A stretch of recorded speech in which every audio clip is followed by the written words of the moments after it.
L'chaim, that's very, very nice. So I see, instead of having the Farbrengen after the Shir, we can have the Farbrengen before the Shir. L'chaim. Okay, now we're going to start, Bezrat Hashem, today's class.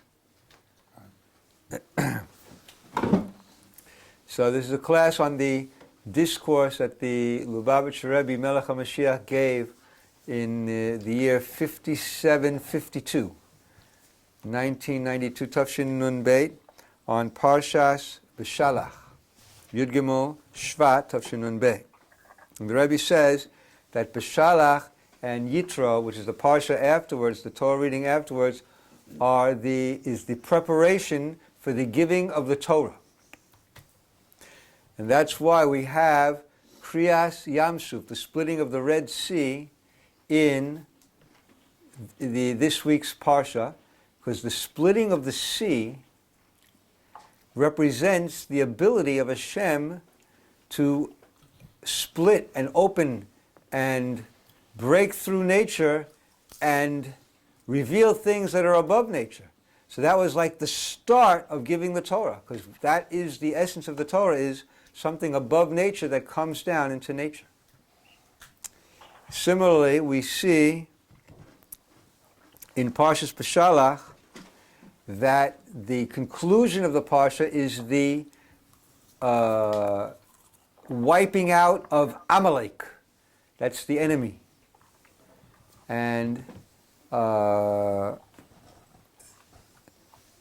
is also a preparation for the giving of the Torah, because that unifies, when Amalek is wiped out, it unifies Hashem's name, Yud-K and Vav-K.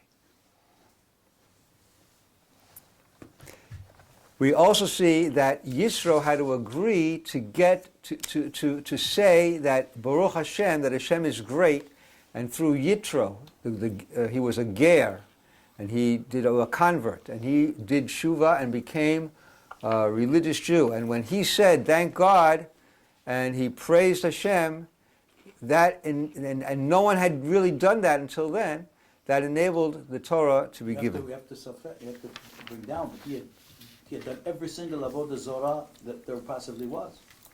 And he came to the conclusion that this is the truth.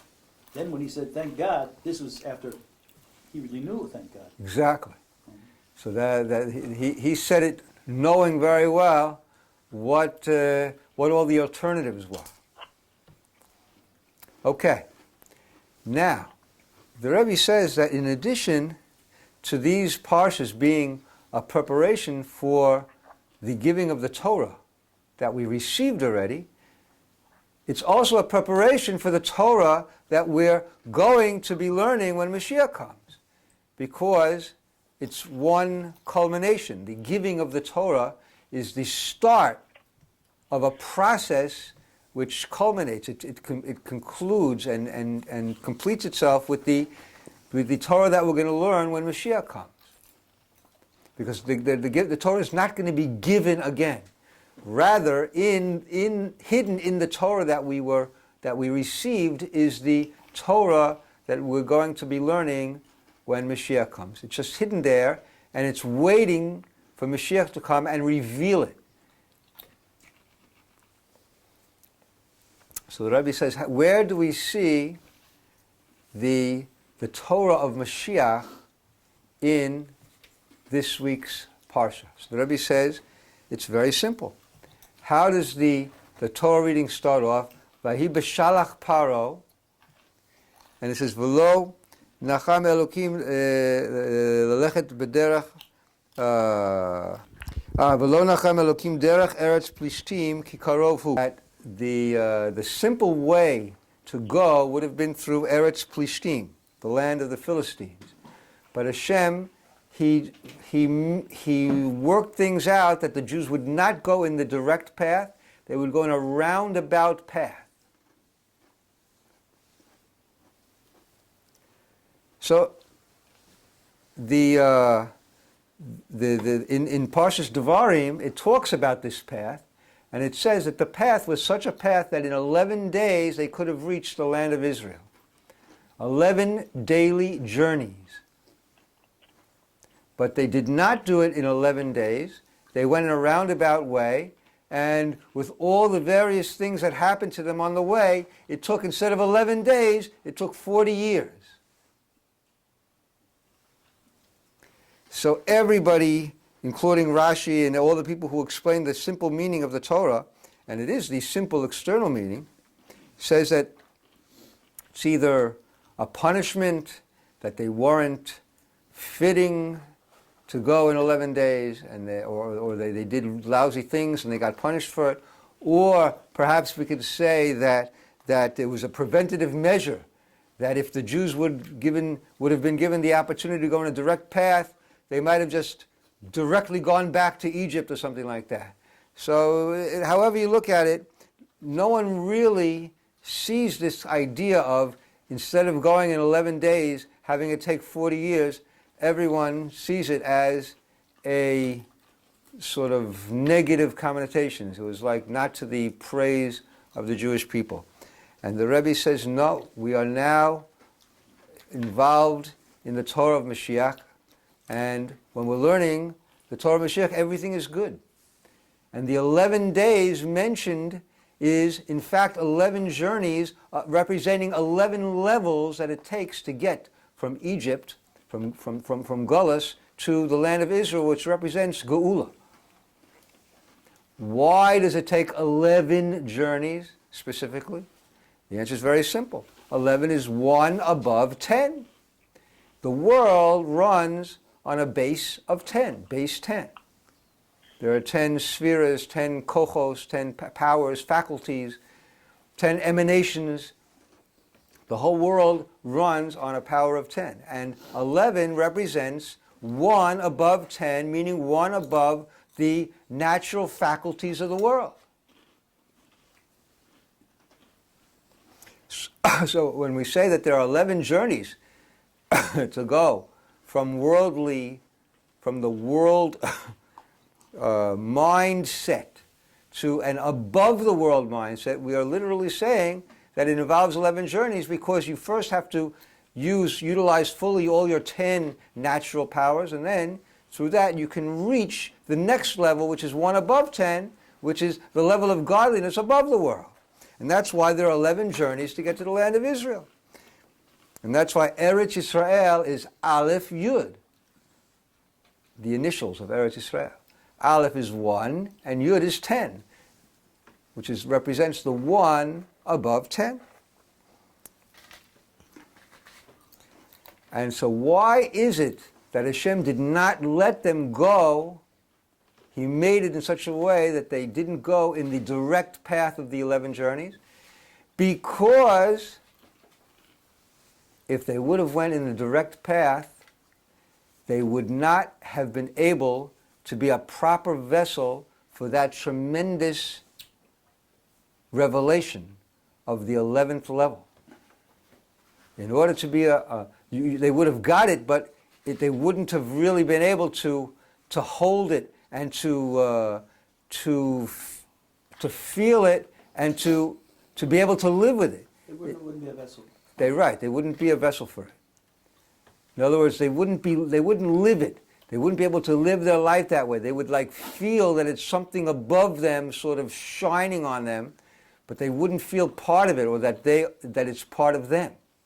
In order to internalize in order to internalize this level of 11, there has to be a certain internalization process. And that is completely for the benefit of the Jewish person who is trying to somehow make become related to this concept of 11. This concept of 11 just sort of is too much for him. It doesn't really, it's not in equilibrium with him. It just, it makes him unbalanced. And therefore he has to go through an internalization, equilibrium, balancing process in order that the level of 11, which is 1 above 10, should be part of him. And that he can accept it. And he can see that the world really has the ability, God has the ability to run the world in a level of 11, which is 1 above 10. And that God really runs the world that way, just that we don't see it at the beginning. We have to internalize that really everything is happening on a level of 11, just that for out of God's kindness, He knows that we're not vessels for it at the very beginning, and we do internalization exercises for a certain process or a certain amount of time until we can reach the level where we can really start to feel and sense that the world runs on 11. It runs on the one above 10. It runs on pure godliness. And that everything that happens is divine providence. Everything, not just like once in a while or when God is in a good mood. It's all the time happening. And we have to, just a matter of internalizing it. And that's why it took 40 years in the desert. 40, it says that a person, when he reaches the age 40, he becomes full of understanding. Ben arba'im labina. So in order to internalize it and get understanding of this level, and to really have da'as, have connection with the fact that God is running the world, so it takes 40, it takes a period of 40. 40 is like an internalization. Now, when Moses went up on the mountain to get the Torah, he also had to internalize it. And that's why he was there for, how long? 40 days and 40 nights. Right. It says that upstairs, one day is like a year. Like the level where Moshe Rabbeinu reached upstairs, one day was like a year. If you go even higher, then one day is like 1,000 years. So one day is like a year. That's when Moshe Rabbeinu went up on the mountain to learn Torah. So it took him 40 days in order to internalize the Torah. So now the Rebbe says that if you think this is just like a nice explanation, but we see it, if we look carefully, we're going to see it all around. We see it in all sorts of places in the Parsha. Where do we see it? Try to avoid extraneous noises. Okay. So one place we see it says, Beshalach Paro. Paro is the level of It Pariu the Kol Harin, like we had last week. It's the revealed lights of Hashem. Paro is Lashon Priya, it means revelation. So when Paro sent the Jewish people, it meant he started to reveal his level. Chamishis LeParo, the fifth level is Paro, which is one above the 4 letters of Hashem. The 4 letters of Hashem represent the 10 emanations. Each of the 4 letters takes a certain amount of emanations. And the 5th level, which is one above the 10 emanations, which is the 4 letters of Hashem's name, which is the thorn on the top of the Yud, represents the level of Paro. And when he sent the Jewish people out, that means he revealed that level of the 5th level of Hashem. So that was a journey of 11 days to reveal that level. In addition, we see in the Haftorah itself that it says, Bifroa praot. It uses the same word, Lashon Paro. It talks about things happening in a way of praot, which is a level of things happening above our natural understanding. And when these things happen, so it says in the end of the Haftorah that the land was quiet for 40 years. And in those 40 years, they internalized the praot, the wild things that were happening in the time of Devorah. So now, it also says that the Jews had an 11-day journey. It was through Mount Sa'ir, Har Sa'ir. Why does it specify Har Sa'ir? Because that's the mountain of Esav. And Esav represents the Klippa. And the Klippa has its source in the 11 crowns. And we have to take those 11 crowns of Klippa and change them over to holiness. And that's our service to Hashem all through the Gullus. When we take the power of the Torah, of the 10 commandments, we use them to elevate Esav and change it over to Kedusha. And it says that Esav, it says in a footnote, there were 11 alufim, there were 11 chiefs. And by doing this, by using the Torah in order to elevate the 11 crowns of Klippa, we get to a level even higher than Kedusha of the Torah. In other words, we go to the level of 11, which is one above 10, one above the 10 Commandments.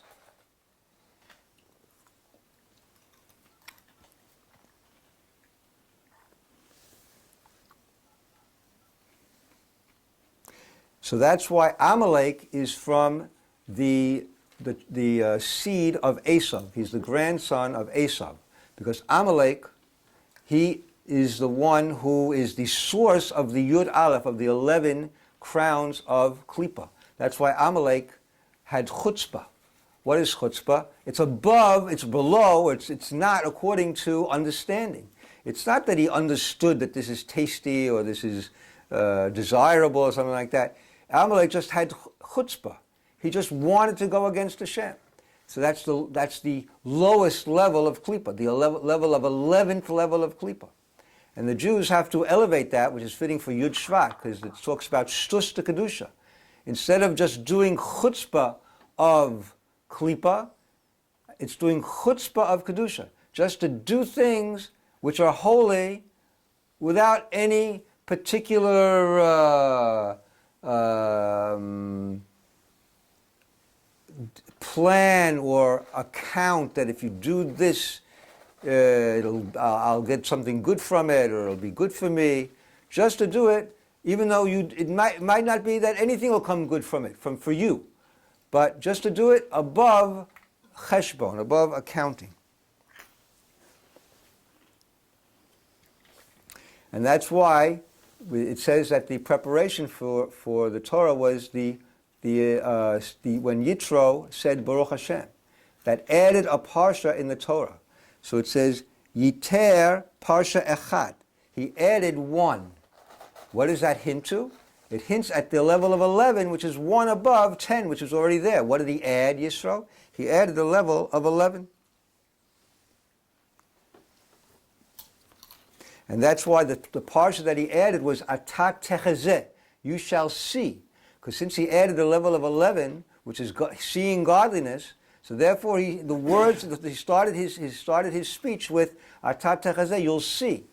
Because it hints at the Torah that we're going to see when Moshiach comes, because we're going to learn Torah not by just reading about it, but we're going to be able to see the godliness that's in the Torah. In other words, you're going to learn about a certain thing that happens in Hasidus that you learn about in the higher worlds, and you're going to see how it happens. It's going to be amazing. You're going to learn about the Yud Gimel Midos HaRachamim, the 13 attributes of mercy, and you're going to see them as you learn about them. It's going to be wild. Awesome. Okay, now all that was a lead up to what we're going to say right now. After the Rebbe talks and displays and uncovers and reveals to us how the whole Torah this whole parsha is not like the 11 journeys is not like a punishment that we didn't do at 11 journeys. Rather, the 11 journeys is a high level. It's one above 10. And in order to internalize it, you need 40 years. And you need 40 levels of internalization, and everything you go through is not chas v'shalom a punishment or because Hashem is angry. It's all ways of internalizing God's divine providence, and little by little we start to, mashlim. How do you say mashlim with that? Take Complete. What? Complete. The mashlim with that is to what? Yeah, but not just to add on to, but fulfill. What? Fulfill. That's mashlim would be like to Make it good. to accept the fact that that's the way it is. I would say it like that. Oh, lashlim b'matzav. Right. Something else. Exactly. Ashlim with the matzah. That this is the way it is. That God is running the world and everything is for good. And to start thinking good and it'll be good. When you start to mashlim, to really feel and internalize that everything is for the good, you start to see the world in a different way. And so therefore there are situations where it's not so easy to do that. In other words, it's good exercises. And exercise means, I'm doing now eye exercises. A doctor gave me eye exercises. if you don't strain the muscle a little bit, well, strain meaning you have to, you have to exercise it. You have to make it work a little bit on the borderline. If it's just everything that's within your limits, your limitations, it's not an exercise. You haven't done anything, and it won't help you. You have to each time push your abilities a little bit further, and then you start to get the profits. You reap the profits that are in those exercises, those spiritual exercises. And this is what the Rebbe is telling us. And it's all hidden right in the Parsha. And so the Rebbe concludes and says what? He says that, what does it mean that the Torah Chadash, the new Torah that's going to come when Moshiach reveals it? The Moshiach is going to reveal how in the Ten Commandments are a means for us to utilize them in order to reach the level of 11, which is one above 10.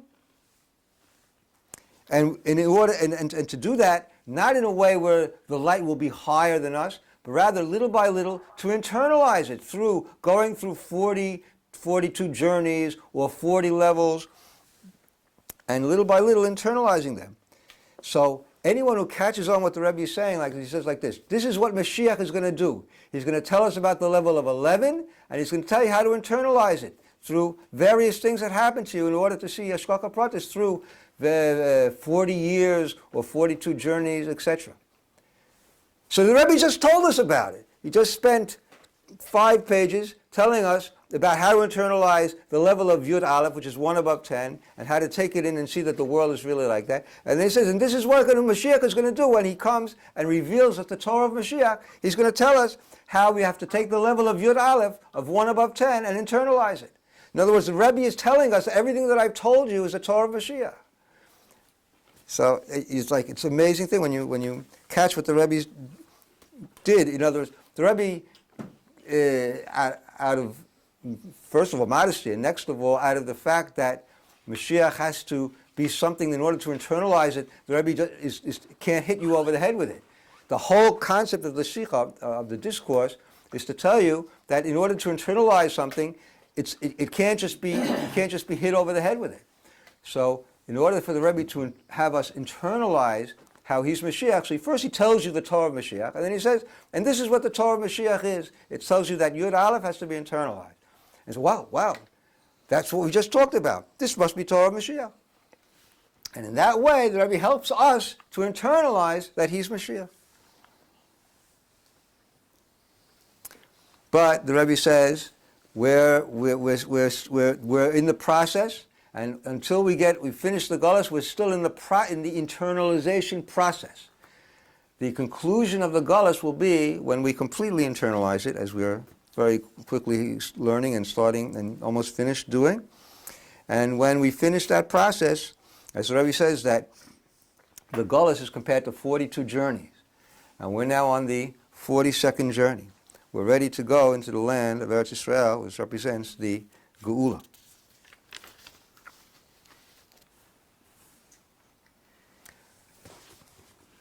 So we've made our main point, and now the Rebbe is going to connect it to Shabbos Shira. We have to connect all that we've just said with Shabbos Shira, which is this Shabbos.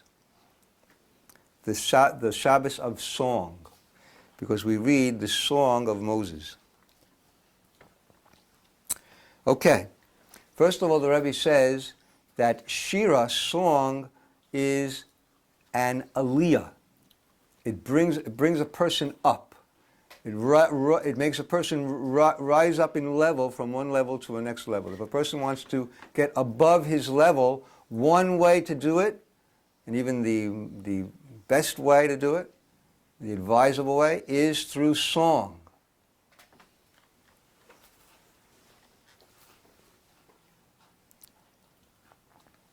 Kol balei shir yotzim b'shir. By song, you go out of your situation and you go higher. Okay, so now in the Torah there are various songs. The first song is the song that we have this week is Az Yashir, which is Az Yashir is Aleph Yud. It's 1 above 10, because through the song of Moses, we're going to get to the level of Latid Lavo, as the conclusion of the song of Moses, Az Yashir, we're talking about the third Beis HaMikdash. So it says that there are 10 songs. The 10th song is going to be the song of Moshiach. And that's why 9 of the songs, it says Shirah, which is in the feminine. And the 10th one is in the masculine. Because the difference is like this, Rebbe explains. The first 9 songs is an aliyah. It means you're going up. Because it's the song of the makabel. The makabel is the one who receives, and it's the yearning of the receiver to receive from the mashpia. But the 10th song is the song which is when she does receive, and she's clinging to her source, like the story that that's been publicized on WhatsApp, which is that Rav Führer went with a gvir, a rich person. They went together to the Kotel, and Rav Führer, he deals with health problems. And they saw a Jew crying. So they decided together, look, if he's crying because he needs money, so you'll help him because you're rich. And if he's crying because he has a medical problem, so I'll help him because I know all sorts of, have connections with all sorts of doctors. And they went up to the person and they say, why are you crying? We want to help you. Is it medical? Is it financial problem? He says, no, I have 10 children and I just married off my 10th child. And I'm so happy that I came to the Kotel, to the wall, in order to thank Hashem. And I was crying out of gratitude to Hashem that He enabled me to make 10 weddings, which anyone who makes a few weddings can certainly appreciate that. So we see that there's a song to Hashem that just comes out of clinging to Hashem. In other words, there's songs of yearning, but the highest song is the song that we're going to sing when Mashiach comes, a song of clinging to Hashem.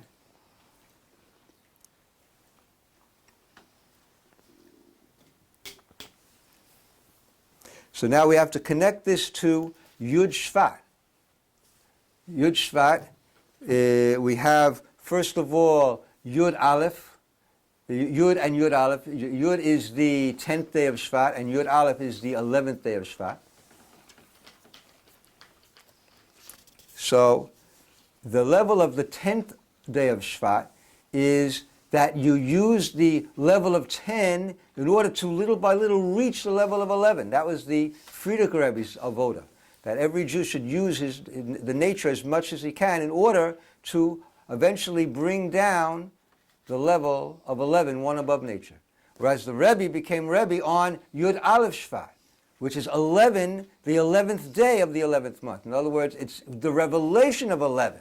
Not only do we have to work to bring 11, but we can see 11. When a person looks at the Rebbe, he's looking at 11. He's looking at about one above nature.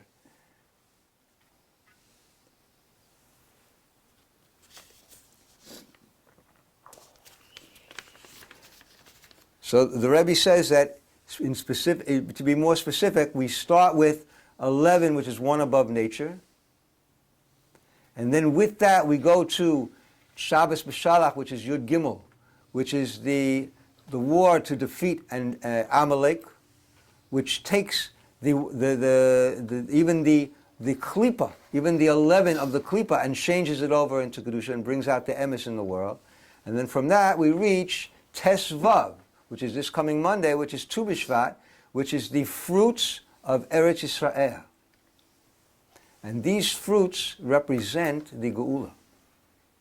When we eat the fruits of Eretz Yisrael on Tu B'Shvat, we have to have kavanah that this is, in a little sense, a little taste of Geula. The tainug that we have from eating these fruits of Eretz Yisrael is going to be like the tainug we're going to have from the fruits of our avoda, of our service to Hashem, all through the Galus.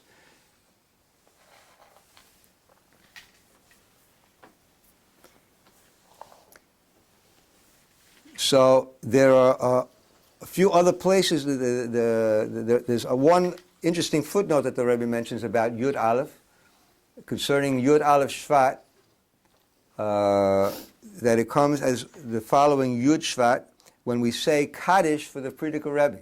So the Rebbe says in Yiskadav Yiskadash there are 11 letters, which hints at what we said in a previous class, that Yiskadav Yiskadash is talking about the victory of the war of Gog and Magog.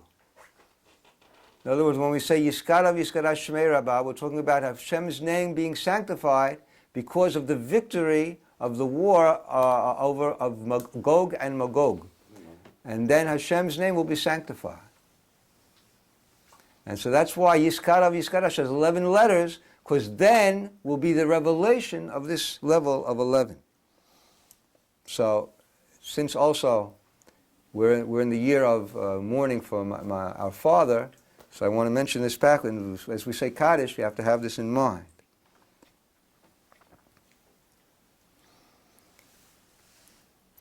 The Rebbe also says that the level of 11 hints, it has its source in the 11th day of the first month, which is the 11th of Nisan. So the 11th of Nisan is the 11th day of the first month, which is the source of the 11th day of the 11th month. And we see that the Rebbe was born on the 11th day of the first month. So now everything that we've said up to now could have theoretically been true any time. But the Rebbe says how much more so in this year, Tafshin Nun Bey, when this sikha was said, that we've gone, it's the 42nd year of the Rebbe's Nesius, and it represents the completion of all the 42 journeys. And everything is ready now to see the godliness above the world. And therefore, that's our avoda now, to start to see it. In other words, we've done everything that's necessary in order to make the world a vessel for it. We've gone through the internalization process, and now just reap in. Just look for the godliness in everything that you're doing. So now one of the lessons that we have to learn from what are the directives that we have to get from this sikha? Number one, everyone should make a farbrengen on Shabbos, and it should be a tremendously joyous farbrengen of joy and singing, which is fitting for Shabbos Shira.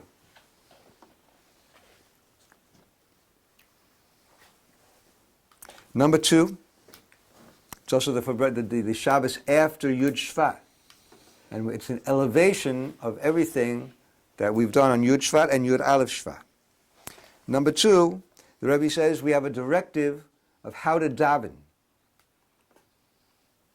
When we daven to Hashem, we need two things. Number one, the thing that we've had all the time, a yearning to cling to be close to Hashem, a yearning to go out of our situation and go to a situation of revelation of godliness. That yearning is always there, and we need that also. But together with that, we need a feeling of dveikus, of clinging to Hashem, because of the joy of the fact that Moshiach is imminently coming. In other words, the idea that there is a yearning for Hashem, that was always there. But now the Rebbe says, Achshav, the Rebbe says in bold letters, we now have to have, in addition to a song in our davening, from a song out of yearning, the song has to, and a desire to go up and out of our situation, the song has to be a song of happiness because Hashem is revealing himself to us. In other words, a song of regish, of simcha from the Geula coming now. And this will start to reveal the Geula in a specific way and in a general way.